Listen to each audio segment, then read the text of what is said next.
For the cheap ones, I just got them from the dollar stores, and for the expensive ones, I'm using the brand called Holbein. So on the left side, I'll be using the cheap watercolors, and I just started off by adding some water on the paper because I kind of wanted to make like a wet on wet painting.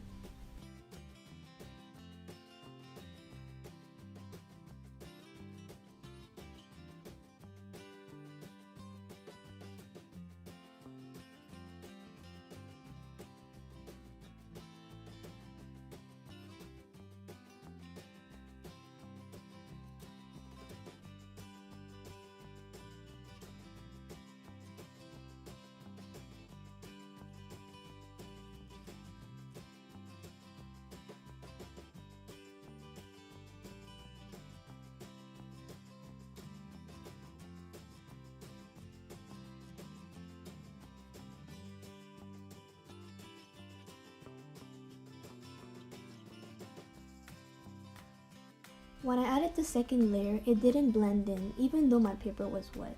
And that kind of gave me like an acrylic feeling because watercolor, it's usually supposed to like flow around if your paper is wet. I also felt that the color was more, instead of like blending around, it was kind of like gliding on the first layer. However, I still kept going.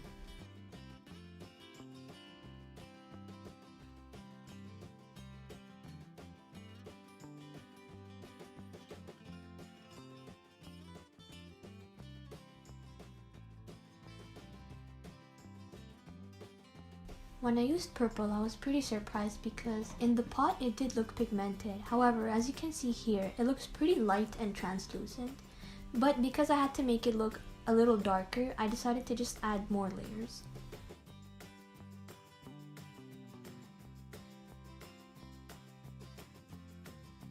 One thing I noticed when I was using these watercolors is that rather than flowing into the paper, they just keep on moving around the brush, which makes it really hard for you to actually like layer your colors. And like an annoying thing I noticed about these colors is that every brush stroke leaves a mark, which kind of gives like an overall messy-ish look because it shows how the colors aren't really blended.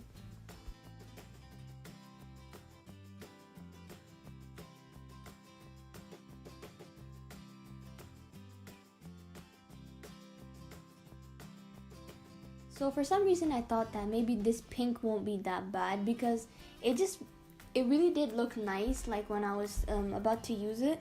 However, when I made my first brush stroke, it was the total opposite. Basically, the pink turned out to be much more lighter than I thought, and it had the same problem as the other colors. It felt like acrylic and it didn't really sink in and blend well.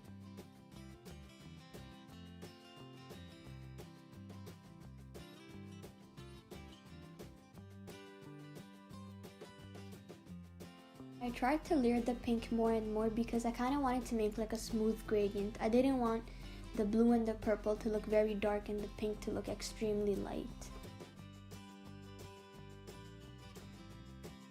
And here I'm like trying to show you guys how like even though I'm using the brush against the paper, some of the paint is still staying on the brush, which is really annoying. And again, as I said before, it's more of a thing an acrylic type of paint would do.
So on the right side I was going to use the expensive watercolors which were from Holbein, This blue was actually much more pigmented and it was flowing in much more quickly and nicely. Also, when I did add my second layer, it didn't just sit on top of the first layer. It actually blended in within the first layer, which helped me give a really nice cloudy effect.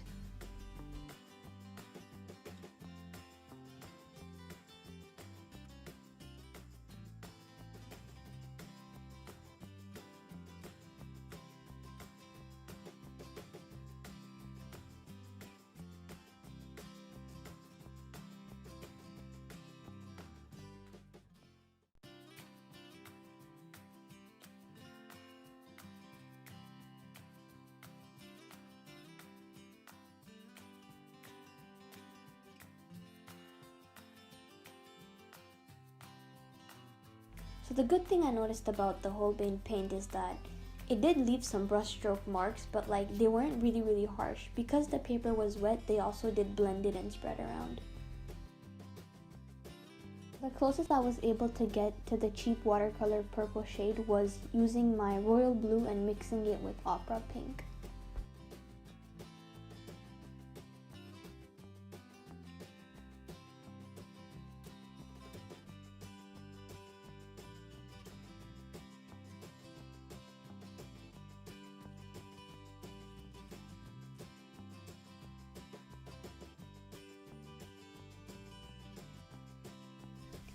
So as you could see, the Holbein pink is much better than the cheap watercolor pink because just in my first stroke, I had very intense and pigmented pink.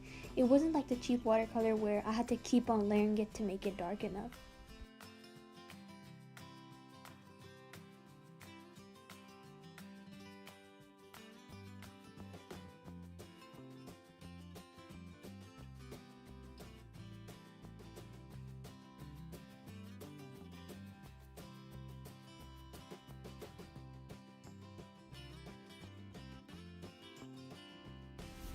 So unlike the cheap watercolor pink where my paint was not coming off the brush and it was just gliding on top of the paper, here the second layer of pink does blend in pretty well.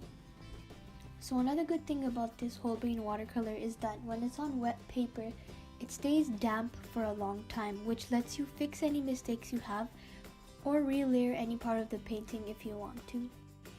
So the cheap black watercolor wasn't so bad as I was only making silhouettes, however it kind of felt more heavy and like less flowy.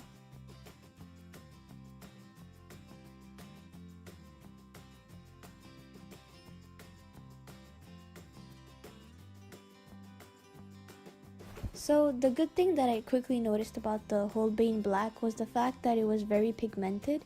And like when a color is like that, obviously you don't have to like waste more and keep on relayering it. So my mountain silhouette was done very quickly. So on the right side where I used the Holbein watercolors, it looks much more intense and pigmented. On the left side where I used the cheap watercolors, it looks much more washed out and dry.